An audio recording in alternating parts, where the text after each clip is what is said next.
Om Sri Sai Ram. Welcome to Sri Sathya Sai Loka Seva Gurukulam.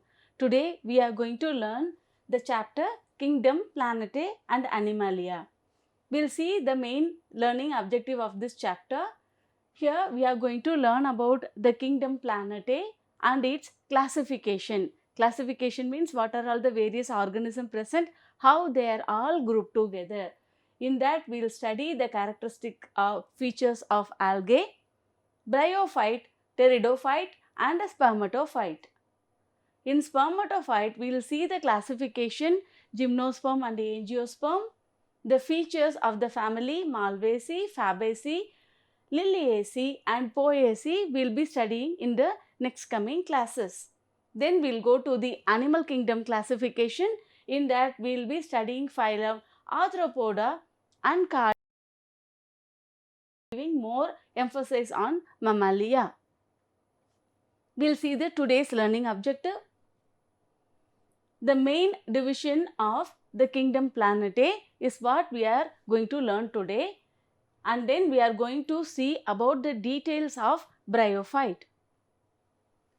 First we will see how the plant kingdom are classified. The plants and animals are so vast, they are present so many in number. We can see these organisms present all around us.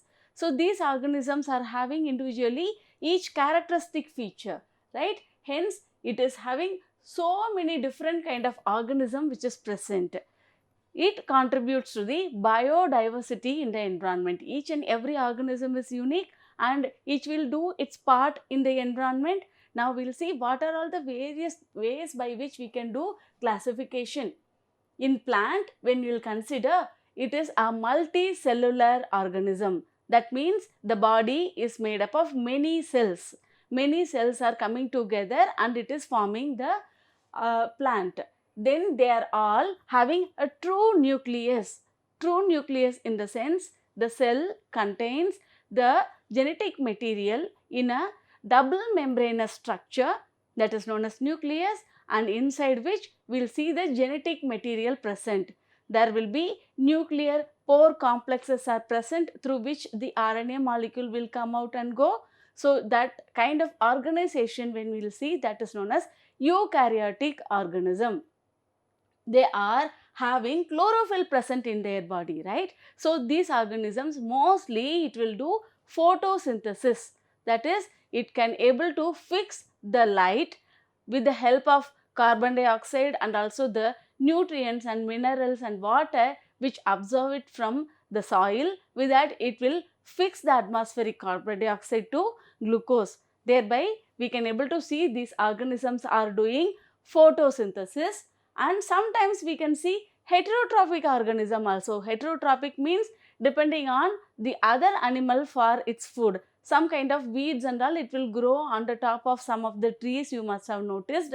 And you may know about this picture plant, right? It will feed on the other animals, the small flies or anything is going and attaching to that, immediately it will close it, like Venus, the fly trap, all those kind of plants, right? So it may be sometimes heterotrophic and most of the time they are autotrophic in nature.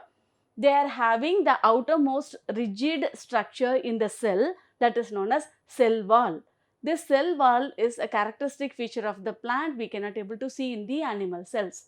This cell wall here in this organism is made up of, in all the plants it is made up of cellulose. We have seen about chitin structure and all in the fungus, right? So this is a unique characteristic feature. Cellulose is present in the cell wall. They are having embryos present. These embryos will be produced as a part of the reproduction, right? And these embryophyte means the embryo is present in the maternal reproductive structure. These are known as embryophytes. Now we will see the classification. The plant kingdom is classified into division 1. They are Bryophyte. In Bryophyte we have all the amphibious organism. What is amphibious means? It needs two different kind of place to live, two different kind of state of matter to live. It may be the land area and also the water area. These organisms also prefer in the amphibious region where these organisms will grow very well. and they don't have any vascular structure. Vascular tissues will come in the higher kind of plants. Here in the lower organism, we cannot able to see a specific vascular tissue. What it is used for, what is the use of this, through which the transport of water will take place, and also whatever food it synthesizes in the leaf has to be transported to the various organ. So those things will be happening through a vessel system which is present inside the plant. They are known as xylem and phloem. So these kind of vascular tissue is not present in this very primitive organism, very primitive Plantae. Then the division 2 is Pteridophyta. They are having a true root-like structure. What is the purpose of a root? Root has to adhere to the soil and it has to give a support. It is making the plant live in the environment by having an anchorage to the substratum. Apart from that, root is having so many structures to take water and also minerals from the soil water to give it to the plant.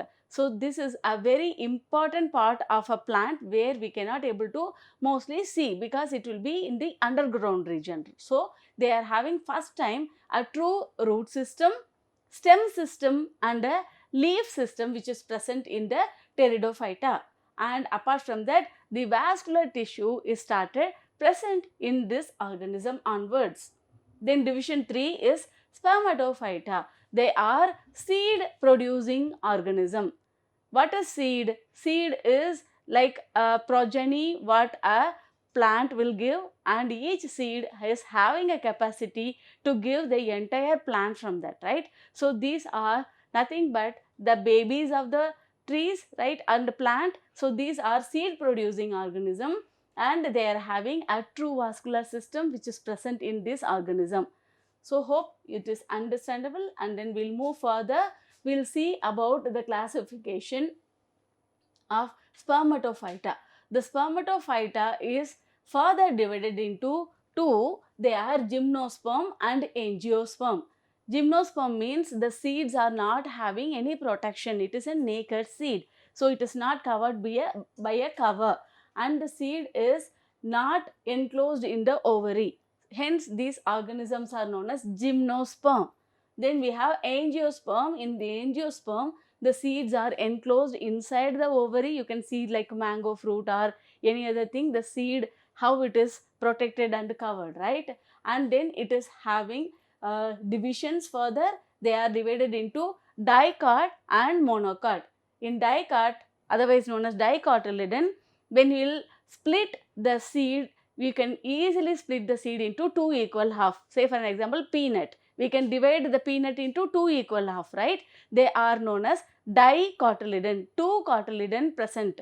Di means two, right? So two cotyledon is present in that plant, in the embryo, along with the embryo, and then in monocotyledon plant we can able to see only a single cotyledon, as in rice, wheat and all. We cannot split that into two equal half, right? So these are known as monocotyledon. This is the classification of Spermatophyta. Hope you understand the classification. Now we'll move on to Bryophyta. First we'll see about what is its nature. They are amphibious plant. That means they love living in the area where it is moist and damp. So these plants which will be living in the shady area also. Usually you will see that in the place where there is more rainfall, or if you go to hill station, you can see these plants are growing. Then we are having its characteristic feature listed. They are embryophyte, that is the embryo is present inside the female reproductive structures, and they do not have any vasculature that we have already seen. They don't have xylem and phloem, right? Then we'll move ahead. They are having multicellular sporophyte and they are born from the gametophyte. This may be looking little complicated for you now, but I'll explain. In the upcoming slide also you will study that they are having two different kind of organism present. The first stage is known as sporophyte, then it is followed by gametophyte. And the sporophyte will produce spore. From the spore, the gametophyte will arise. Gametophyte will produce male and female gametes. They'll do fertilization, and then the zygote from that will give rise to sporophyte. So, continuously it will be having two different forms of life which is existing in this organism. So, these are having a sporophyte which will capable of producing spores. They are multicellular in nature, many cells in nature. Then we'll move ahead. They don't have any true leaves. If you'll see the plant, you cannot see it is having flower, leaf, stem and all. We cannot see all those detailed structure in this organism. Similarly, it won't have root.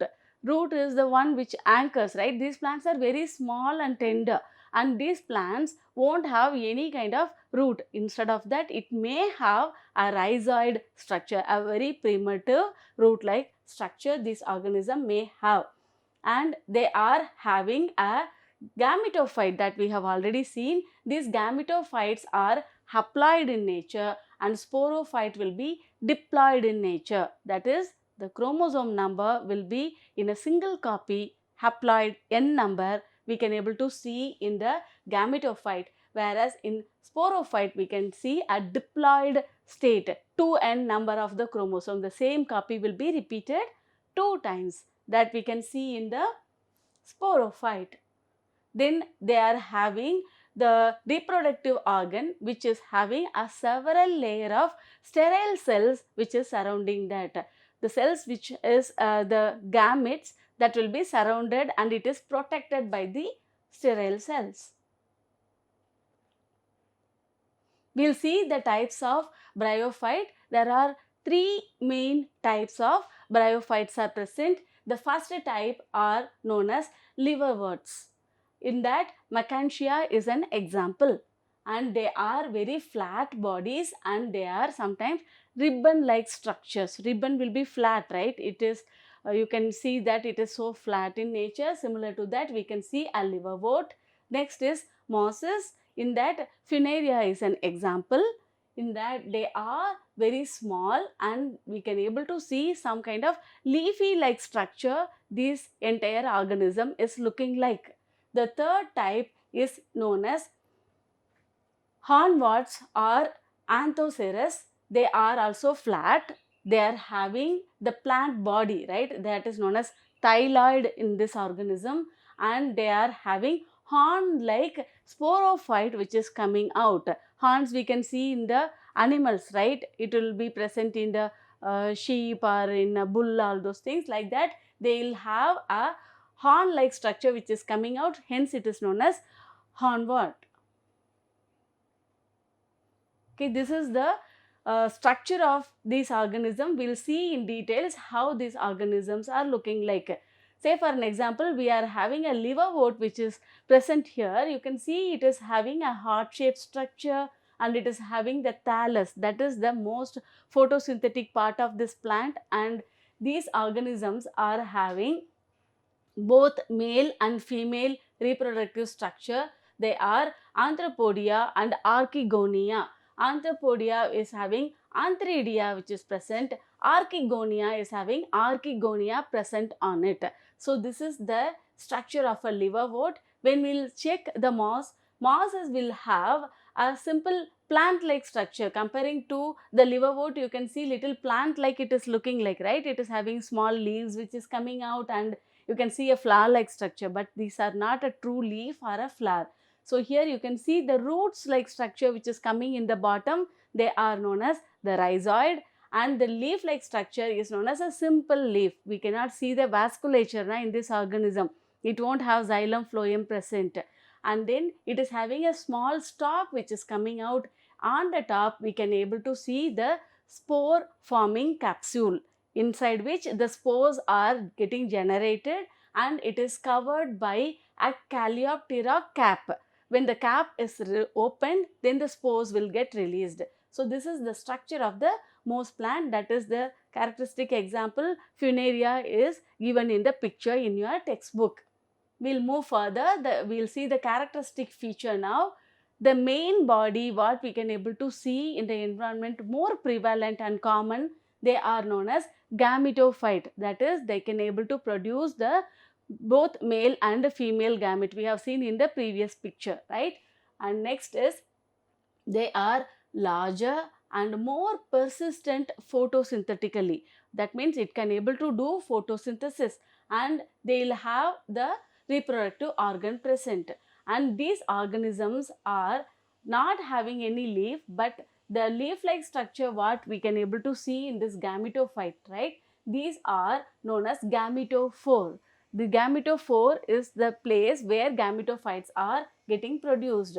And this liverwort and hornwort in this plant, usually we can able to see the thallus structure. Thallus is the plant body of this organism, and they are ribbon like. In that liverwort, it is heart shaped organism, exactly like an heart it will look like. So you can easily divide that organism into two equal half. So we can see a bilaterally symmetrical in the symmetry we can able to see in the liverwort organism.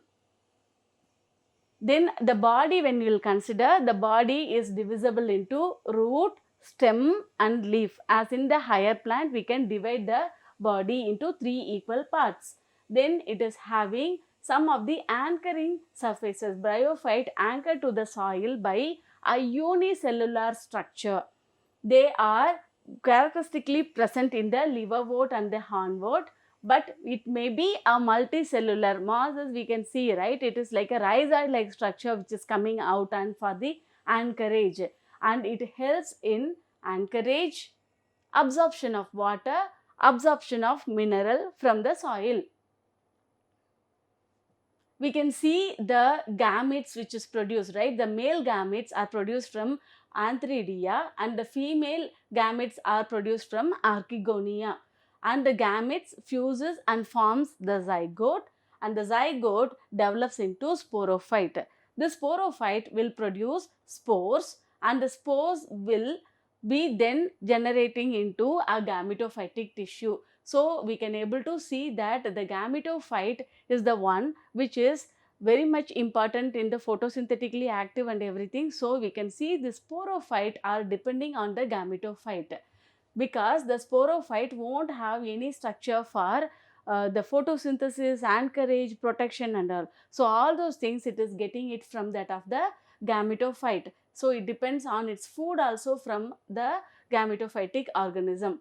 The sporophytic tissue is undergoing and producing an haploid spores. This haploid spores, what it is doing, it is having an ability to dispersal. When it is burst open, then the spores get released in the air, and based on that, now it is very small, and with the wind it can able to carry from one place to another. With that it will undergo dispersal. When it find a suitable substratum where enough of shade and water is present, these organisms will be very much happy to germinate in that environment. In an inappropriate environment, these organisms germinate, then it will lead to the fatally, it may not give rise to the life. So these organisms upon germination, they will give rise to the gametophyte. So this is how it is completing the life cycle. Once again the gametophyte will produce the gametes, and the sporophyte it will give rise to from the fertilized egg. Now we will see in the gametophyte, it is the gamete producing phase in this organism, and the sporophyte is the spore producing phase in this organism. And here we can see in gametophyte mitosis is happening, and in sporophyte we can see that meiosis is happening. These organisms, all the three bryophyte what we have learnt in this classification, all these three are having the sporophyte which is followed by gametophyte, and that gametophyte is followed by the sporophyte. So we can see it is happening in one generation after the next generation. Hence it is known as alternation of generation. What is alternation of generation? The bryophyte, the life cycle, we can see the sporophyte and the gametophyte in the succession, one after another. That is known as alternation in generation. Now we will see comparatively how we can able to differentiate gametophyte from sporophyte. In gametophyte they are haploid and they are autotrophic, that is it will produce its own food, and in sporophyte it is diploid and it depends on the gametophytic organism, right? Heterotrophic or partially also it may has to depend on the gametophyte for its food. Gametophyte are multicellular and it possesses antheridia and archegonia, and it has the gametes which is surrounded by sterile cells, and the gametes are produced by mitosis that we have already seen. Mitosis, the division which is taking place in gametophyte, and this is the most predominant phase. Okay, it will occupy most of its lifetime.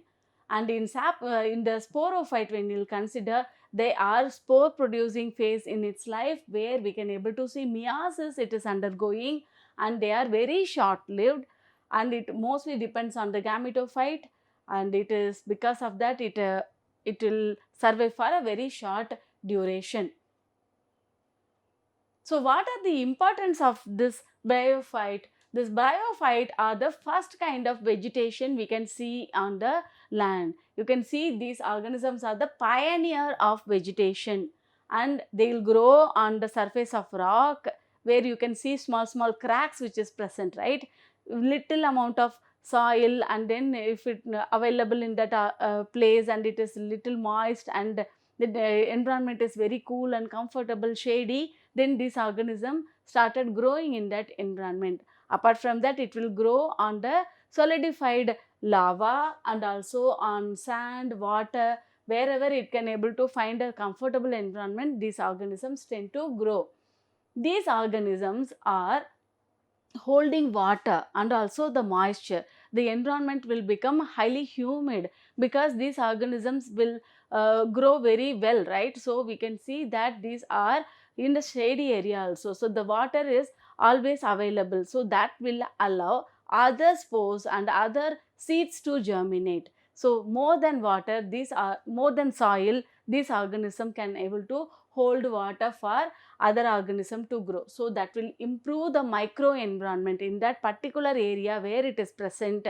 It will maintain more water. That is the micro environment of the Bryophyta, and they are the main kind of food for birds and also fishes. When it is present near the water body, this will be fed by the fishes which is present there. And if these organisms are dried up, then these are used by the birds in that environment to build the nest. So this is the most important